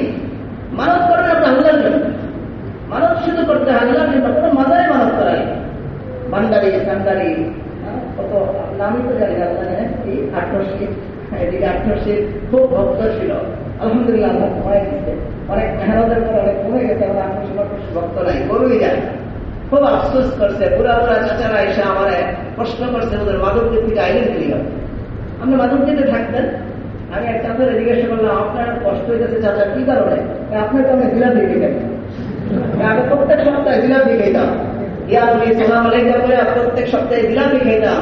আপনার এই বয়ান ফ্যানের কারণে পুরো এলাকার থেকে বিলাপ খেয়ে বন্ধ হয়ে গেছে, জিলাপি খেতে না। আমি আল্লাহ অনেক জিলাপি খাওয়াই দোয়া করে দিচ্ছি, আল্লাহ জিলাপি খাওয়াইব। আমার এখানে জানলার মধ্যে দাঁড়ায় আমার কিছু আমার আব্বার বয়সী, উনি কিছু বললে অসুবিধা নেই, না বুঝে বলতেছে। আমাদের ছেলেদেরকে আমরা এইভাবে নসিহত করবো, তাদের শিরিক না, কোনো মাজারে যেন না যায়, কোনো বাবার কাছে যেন না যায়। আমাদের যদি কোনো অভাব দেখা দেয়, ছেলে দরকার, মেয়ে দরকার, আপনি সোজা ওদের করে আল্লাহর মসজিদে চলে আসেন। আপনি সোজা মসজিদে এসে আপনি 2 রাকাত নামাজ পড়েন, পরে আল্লাহর কাছে চাইতে থাকেন, রব্বি লা তাযারনি ফারদান ওয়া আনতা খায়রুল ওয়ারিসিন। আমার এক বন্ধু এখানে আসে, একজন আলেম, উনি আমার কাছে এসে বলতে যে হুজুর 5 বছর যাবত ডাক্তার দেখাইতেছি এবং 5-7 জন বাংলাদেশের বড় অধ্যাপিকা দেখাইছি, সবাই বলছে তোমার স্ত্রীর কোনো বাচ্চা হবে। আমার কাছে একটা খুব কেঁদেছে, দ্বিতীয় বিবাহ করলে এখন ঘরে আগুন লাগবো, কি করতে পারি? আমি বলছি ইনশাল্লাহ আল্লাহ তোমার বাচ্চা দেবে। তুমি এই দোয়াটা করতে থাকো, শ্রদ্ধায় তুমি এই দোয়া করতে থাকো, রব্বি লা তাযারনি ফারদা ওয়া আনতা খায়রুল ওয়ারিসিন। আলহামদুলিল্লাহ, একটা না আল্লাহ তার 2টা বাচ্চা দিচ্ছে। এক ডাক্তার ঢাকার থেকে এসে তার বাড়িতে দেখে গেছে তার স্ত্রীকে। ঘটনা সত্য কিনা কিন্তু হওয়ার কথা না, দেখতে বলতেছে তার বাচ্চা হবে না, কিন্তু আল্লাহ তাআলা এই দোয়ার বরকতে, নামাজের বরকতে আল্লাহ তাআলা তার একটা না আল্লাহ তাআলা 2 বাচ্চা দান করেন। আমরা ভাববে বলা আমাদের যদি কিছু প্রয়োজন হয় আমরা বৃষ্টির উপরে ভান্ডারিতে যাওয়ার দরকার নাই, আটশিতে যাওয়ার দরকার নাই, কোনো ভণ্ডপীরের মাজারে যাওয়ার দরকার নাই। এতে আমার ইমান নষ্ট হয়ে যাবে, আল্লাহর সাথে আমার সম্পর্ক বিচ্ছিন্ন হয়ে যাবে। হযরত লুকমান হাকিম নিজের ছেলেকে নসিহত করতেছেন, ইয়া বুনাইয়া আকিমিস সালাতা وأمر بالمعروف وانهى عن المنكر واصبر على ما أصابك إن ذلك من عزم الأمور. হে আমার ছেলে, মৃত্যুর আগ পর্যন্ত নামাজ চাই। আমরা আমাদের ছেলেদেরকে নামাজের কথা, উনি ওরা ছেলেকে মৃত্যুর আগে বলতেছে তুমি সারা জীবন নামাজটাকে কায়েম করবা, নামাজ সুন্দরভাবে পড়বা, নামাজকে ছাড়বা না, কারণ নামাজ তো ইসলামের সবচেয়ে বড় রকম। কেউ যদি ঠিক মতো নামাজ পড়ে তার জীবনের যত খারাপ কাজের যত খারাপ অভ্যাস আছে, এই খারাপ অভ্যাস থেকে আল্লাহ তাআলা তাকে এই নামাজের বরকতে তওবার তৌফিক দিবেন। এজন্য আমরা আমাদের ছেলেদেরকে নামাজের আদেশ করা, ওয়া'মুর বিল মা'রুফ ওয়া নাহা আনিল মুনকার। উনি ছেলেকে নসিহত করতেছেন তুমি সৎ কাজের আদেশ করবা, অসৎ কাজের নিষেধ করবা। সৎ কাজের আদেশ দাওয়াত ও তাবলীগের কাজ করা, সৎ কাজের আদেশ করা, অসৎ কাজের নিষেধ করা। কোন অঞ্চলে যদি সৎ কাজের আদেশ অসৎ কাজের নিষেধ বন্ধ হয়ে যায়, ওই সমাজের আর শৃঙ্খলা থাকে না, সব দারহাম বরাহাম হয়ে যায়। এজন্য আমরা আমাদের ছেলে মেয়েদেরকে সৎ কাজের আদেশ অসৎ কাজে নিষেধ করার জন্য আমরা খুব নসিহত করব। আমাদের ছেলেদের পরীক্ষা শেষ হলে আমরা ছেলেদেরকে তাবলীগে পাঠাবো। স্কুলে ম্যাট্রিক পরীক্ষা দিচ্ছে, আইএ পরীক্ষা দিচ্ছে, বিএ পরীক্ষা, বিকম পরীক্ষা দিচ্ছে, তাদেরকে আমরা একটা চিল্লা দেওয়া 3 দিনের সময় লাগাইতে পাঠাবো, ওলামাদের মজলিসে পাঠাইব বা কোনো মাদ্রাসায় পাঠাই দিব, যাও এক মাস গিয়ে তোমরা কোরআন পড়ো। এটা করে আলহামদুলিল্লাহ ওলামাদের কাছে থাকার কারণে, তাবলীগে থাকার কারণে আশা করা যায় ইনশাআল্লাহ এই ছেলেটা নেশা করবে, এই ছেলেটা জোর করা হবে। যেন আমরা আমাদের ছেলেদেরকে এইভাবে নসিহত করে আমরা আমাদের ছেলে মেয়েদেরকে দিনমুখী করার চেষ্টা করব। এটা অন্তর সালিম হওয়ার একটা বড় আলামত। যদি দেখা যায় আপনি আপনার ছেলেকে দিনমুখী করার ফিকির করতেছেন, ইনশাআল্লাহ আপনি আলহামদুলিল্লাহ বলেন যে আল্লাহ আপনার অন্তরের মধ্যে আল্লাহ তাআলা ভালো অবস্থান সৃষ্টি করছে, আল্লাহ তাআলা আপনার অন্তরকে সুস্থ করে দিতেছে। এর দ্বিতীয় আলামত আপনার মধ্যে পাওয়া। আর দ্বিতীয় আলামত হল আল্লাযী ইয়াকুনু কলবুহু খালিয়ান আন গলাবাতিশ শাহাওয়াত। আপনার অন্তর সালিম কিনা। যে অন্তর না থাকলে, পরিষ্কার অন্তর না থাকলে আপনি আল্লাহর কাছে জায়গা পাবেন না, জান্নাতে যেতে পারবেন না। তার দ্বিতীয় আলামত হল আপনার অন্তর যদি প্রবল শাহওয়াত, খারাপ খায়েশ থেকে যদি মুক্ত হয়। একটা মানুষের জন্মগতভাবে কিছু খায়েশ থাকে, খারাপ কথা চিন্তা আল্লাহর ওলিদেরও হতে পারে, কিন্তু আরেকটা হলো প্রবল আকারে খারাপ কাজের চিন্তা, শুইলে ঘুমাইলে বসলে সব সময় মেয়েদের চিন্তা, অশ্লীল চিন্তা আপনার অন্তরে যদি বিরাজ করে, তাহলে আপনি বুঝবেন আপনার অন্তর নষ্ট হয়ে গেছে, আপনার অন্তর সালিম না। আপনি দরজা আটকাইলেই আপনি মোবাইলটা বের করে আপনি অশ্লীল জিনিস দেখতেই হয়। একটা যুবক আমার কাছে আসে, হয়তো এখানে আছে, তাকে তারা আপনারা চিনেন না, প্রতি সপ্তাহে এসে আমার হাতে ধরে আসে কান্নাকাটি করে, তওবা করে, পরের সপ্তাহে এসে বলে যে হুজুর তওবা ভেঙে ফেলছি, আবার এই গুনাহ জিনিসই দেখছি। আমি তাকে বলছি যে তুমি কোনোদিন এই তওবা ঠিক রাখতে পারবে না, যতদিন পর্যন্ত এই টাচ মোবাইল তুমি না সরাইবা, যতদিন পর্যন্ত এটা তোমার থেকে দূরে না আইবা, ততদিন পর্যন্ত তুমি গুনাহ ছাড়তে পারবে। প্রতি সপ্তাহে সে এসে আমার হাতে ধরে তওবা করে, কান ক্রন্দন করে, কিন্তু তওবা ঠিক রাখতে পারতেছে না, কারণ তার হাতে তো ওই গুনাহের আসবাব রয়ে গেছে। যদি কারো অন্তরের মধ্যে দেখা যায় গলাবায়ে শাহওয়াত, অধিক পরিমাণ খায়সাত বিরাজ করতেছে, খারাপ কাজের দিকে সে অনেক বেশি ধাবিত, বুঝা গেল আপনার অন্তর সালিম হয়ে নাই, পরিষ্কার হয় নাই। আপনার অন্তরকে জিনা মুক্ত করেন, আপনার অন্তরকে খায়েশ মুক্ত করেন, ইনশাআল্লাহ আল্লাহ চাহে তো তৃতীয় আলামত অন্তর পরিষ্কার হয়, এটা আপনার আল্লাহ দান করেছে। আর চতুর্থ নম্বর আলামত আমাদের মুফাসসিরে কিরাম বলেন আল্লাযী ইয়াকুনু কলবুহু খালিয়ান আনিল আকাইদিল বাতিলা। যদি কারো অন্তর বাতিল আকীদা থেকে খালি হয়, অনেকের অন্তর খুব ভালো, খুব মানুষের সাথে ভালো ব্যবহার করে, খুব মানুষের সাথে ভালো আচরণ করে, কিন্তু অন্তরের মধ্যে খারাপ আকীদা পোষণ করে। আল্লাহ রাসূলকে আলিমুল গায়ব জানে, কিছু লোক আছে না বলে আলিমুল গায়ব জানে, আল্লাহ রাসূল আলিমুল গায়ব, আল্লাহ আলিমুল গায়ব, আর আল্লাহ রাসূল নাউযুবিল্লাহ কি আলিমুল গায়ব। কিছু লোক বলেন এটা, আল্লাহ রাসূলকে বলে হাজির নাজির, সর্বত্র বিরাজমান। আল্লাহ রাসূল সর্বত্র বিরাজমান বলে না কিছু ভাই আমাদের বলে। এই আকীদাগুলো হলো বাতিল আকীদা।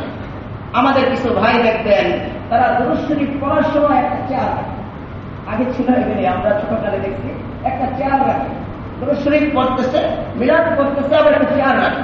জিজ্ঞাসা করলে বলতো যে আল্লাহ রাসূল সাল্লাল্লাহু আলাইহি ওয়াসাল্লাম এসে চেয়ারে বসে, আল্লাহ রাসূল মদিনা থেকে এসে তোমার ঘরের মধ্যে এসে চেয়ারে বসে থাকবে। তার এটা হলো আকীদা। এই যে আকীদাগুলি এগুলি বাতিল আকীদা, ভুল আকীদা। আমাদের কিছু ভাই দেখবেন নামাজের সময় যখন মুয়াজ্জিন বলে আশহাদু আন্না মুহাম্মাদার রাসূলুল্লাহ বলে না, ওই সময় দেখবেন কিছু ভাই এরকম করে না, নাকি বলে মুখে যে আওয়াজ চলতে থাকে, ওরা আওয়াজের খুব পাওয়া যায়, যে আওয়াজ পাওয়া যায়, মুখের চুমার আওয়াজ। অথচ আল্লামা সিয়ুতী রাহমাতুল্লাহ আলাইহি বলেন যে এই যে আঙ্গুল চুমা দেওয়ার যতগুলি হাদিস সব মওজুদ, একটাও শুদ্ধ হাদিস না। এগুলি আমাদের একটা ভুল আকীদা। আমরা রাসূল সাল্লাল্লাহু আলাইহি ওয়াসাল্লামের নাম শুনলে আমরা এই আঙ্গুলের মধ্যে চুমা দিয়া আমরা চোখের মধ্যে বসি। যদি রাসূল সাল্লাল্লাহু আলাইহি ওয়াসাল্লামের নাম শোনার পরে মহব্বতের কারণে চুমাই দিতে হয়, তাহলে তো আমাদের চুমা দেওয়া দরকার মুয়াজ্জিনের ঠোঁটকে। বলেন কাকে চুমা দেওয়া দরকার? মুয়াজ্জিনের ঠোঁটকে না, আশহাদু আন্না মুহাম্মাদার রাসূলুল্লাহ পড়ছে, তাই আঙ্গুল পড়ছে। বলেন আঙ্গুল পড়ছে মানে আঙ্গুলের মধ্যে চুমা দিয়ে তারা চোখে মুছতেছে, এটা তো যুক্তিতেও না, দলিল নাই, যুক্তিও নেই।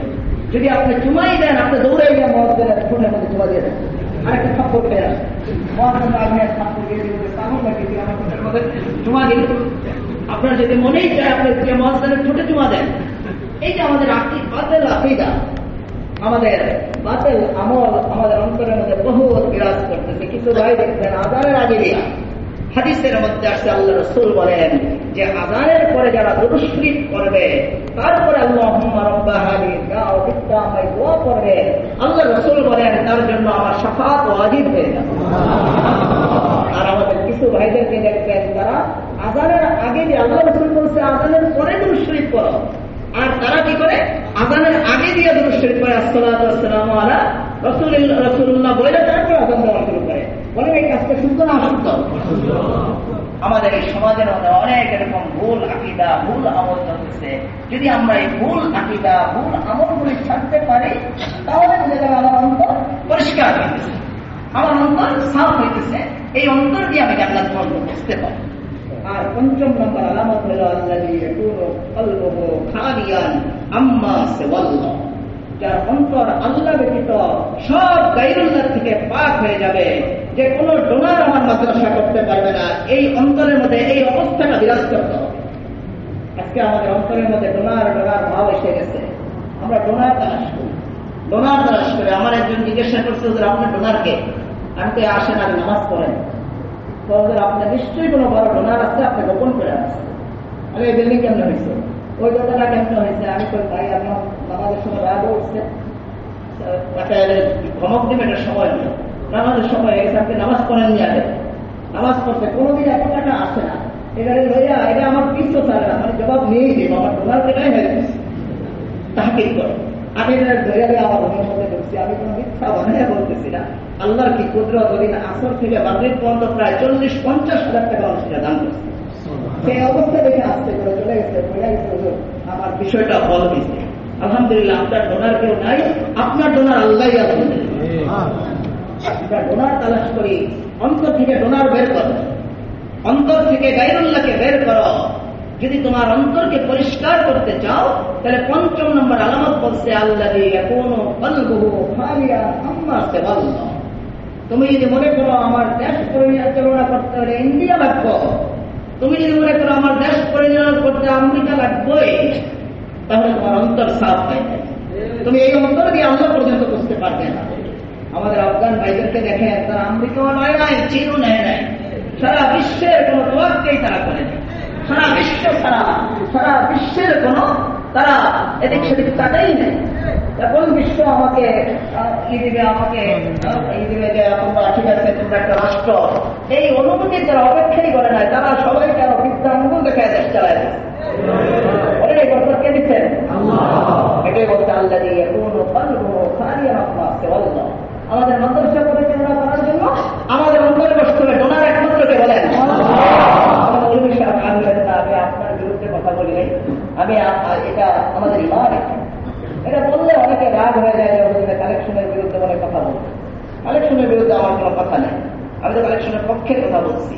আমরা সবাই আল্লাহ আল্লাহ কোরআনে বলতেছেন যারা এই 5 গুণ দিয়ে যারা অন্তরকে পরিষ্কার করবে তাদের কথা আল্লাহ বলতেছেন يوم لا ينفع مال ولا بنون إلا من أتى الله بقلب سليم وأزلفت الجنة للمتقين আল্লাহ বলেন কিয়ামতের দিন বান্দা কোনো কিছু কাজে আসবে না, শুধু এই যে কলবে সালিম 5 গুণ বিশিষ্ট অন্তর, এই 5 গুণ বিশিষ্ট অন্তর নিয়ে যদি তুমি আসো তাহলে এই অন্তরের দ্বারা তুমি জান্নাতে যেতে পারবে, এছাড়া তুমি জান্নাতে যেতে পারবে না। আল্লাহ আমাদের সবাইকে কলবে সালিম দান করেন, পরিষ্কার অন্তর দান করেন, আল্লাহর রাস্তায় আমাদের সময় লাগানোর তৌফিক দান করেন। সামনে আমাদের দাওয়াতের তৌফিকের মুরব্বিরা কিছু টাকা রাখছেন 5 নভেম্বর না, 5 নভেম্বর ঢাকাতে উপস্থিতির আমি তো থাকবো না, আমি তো চলে যাবো আলহামদুলিল্লাহ আল্লাহ রাস্তায়, আরেক রাস্তায় আমি যাইব, ওইখানে আমার 6 তারিখে আমার ফ্লাইট, এই জন্য আমি থাকতে হয়তো পারবো না। আমি এই মাদ্রাসার পক্ষ থেকেও বলছি 1 তারিখ ছাত্র শিক্ষক ওনারা যাবেন, এলাকার লোকজনও ইনশাল্লাহ যাবে। আমাদের তবলিগের একটা বড় টাকা, এটা মুরব্বীরাই বলবেন কি কি টাকা দেয়, কি আমি তো সব বলতে পারবো না, আমরা সবাই সেই টাকা দেয় রাস্তায় বলবো ইনশাল্লাহ। 5 নভেম্বর গাড়ি যাবে সব মার্কাজের পক্ষ থেকে, এসে থেকে ইনশাল্লাহ ওলামায়ে ইকরাম আপনাদেরকে ইনশাল্লাহ নেতৃত্ব দিয়ে নিয়ে যাবে। আমরা আল্লাহর জন্য সেখানে যাই, আল্লাহর জন্য আমরা দিন জিন্দার উদ্দেশ্যে যাইব। এগুলো একটা জেহাদ, জেহাদ মানে বসে বসে জেহাদের আয়াত খালি পয়লা শোনা গেল, এটা কিন্তু জেহাদ না। এই যে আমি কথা বলতেছি বাতিলের বিরুদ্ধে, এখানে বসে বসে আমরা কথা বলতেছি, এটাও জেহাদ। মুয়াজ্জিন আযান দিয়ে দিতেছে, এটাও জেহাদ। আমরা এই এলাকার মধ্যে 22টা মাজার আছে, 22 মাজারের বিরুদ্ধে আমরা সংগ্রাম করতে হইতেছে। তুমি টাইলসের দোকানে বলে গিয়ে তুমি গল্প করো, ওইটা হয়ে যায় জেহাদ। আর আমাদের মাজারের বিরুদ্ধে আমরা সংগ্রাম করলাম, আমগুলা জেহাদ না। এটা কেমন হইল? এটা বুঝতে হবে। কিন্তু জেহাদ কারে করে? জেহাদ মানে খালি গল্প করার নাম না, জেহাদ খালি কয়েকটা আয়াত শোনালেন নাম না। কিন্তু জেহাদের এলাকার থেকে বেদাত, শিরক, আল্লাহর যত নাফরমানি উৎখাতের নাম হলো জেহাদ। আপনার বেদাত শিরকের খবরই নাই, না আব্দুল না ফজলুল, না এধার না ওধার। আপনি হয়ে গেছেন মুজাহিদের কায়েদ, আপনি হয়ে গেছেন সিপাহ সালার। এটা কিন্তু অসুবিধাজনক বিষয়।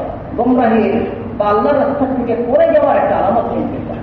আমি ওলামায়ে ইকরামদেরকে খুব বিনয়ের সাথে বলবো, আপনারা দয়া করে এই ভাইদেরকে আপনারা বুঝান।